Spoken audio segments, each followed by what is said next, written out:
Sometimes, and only sometimes, EA makes a good game, and this time they did it. Mirror's Edge is one of the better games I have ever made. Everything about this game catches your eye, from its amazing visuals, the use of colours, the awesome free running mechanics. This game will have you squinting your eyes as you make a massive leap over an insanely high landmark and breathe a sigh of relief when you make it.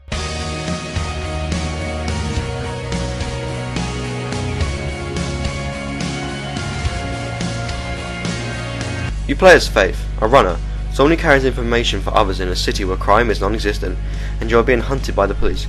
The reason behind this seems quite forced and unrealistic, but a small flaw like this is soon forgotten when you're leaping from building to building, taking in the sights and kicking ass. DICE once again teams up with EA, and you can see them at work here with the graphics, guns, and the gameplay in general. It's a nice break from them producing shooter after shooter and making something a bit different. Some will hate this game for its style, how some parts are quite challenging, and yes, DICE could have put more time into explaining what to do in some areas, but it's still a great game, and reaching the top of something using unorthodox methods feels awesome. So what's good? The graphics, sound design are all great, but the one thing that stands out for me is the free running. It's the best it's ever been in a game, and you'll have to think about your moves and time them just right. It's a lot of fun. But it isn't all amazing. The game can fall flat at times, feeling dull and pointless, and sometimes the game will bug out altogether, making your next goal unreachable. But these are far from few within. Combat can be quite irritating. Most of the time you are told to run from conflict, but sometimes you are forced to engage foes, and combat feels half done, like they stop bothering with it halfway through.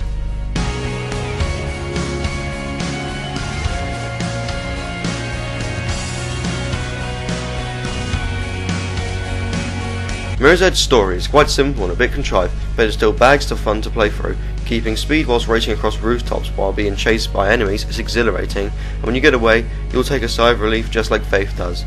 The game does have some replayability, but not much. I've only played through the game twice, once on my PS3 a year ago, and recently on my Xbox 360, and although I remembered entirely what to do, it was still a blast. The only other major flaw in the game I can find is that it isn't very long, 5 to 6 hours at most, and the other minigame modes don't offer much and you'll get bored of them very quickly. If you want my honest opinion, go out and buy it if you already don't have it. It's a couple of years old, so you should be able to find it someplace cheap. I recommend this game to anyone who's looking for some time to kill or anyone who's looking for something new and fun to play. Overall, I'll give Mirror's Edge a 7 out of 10. Fun, but not very replayable. Please make a sequel, DICE.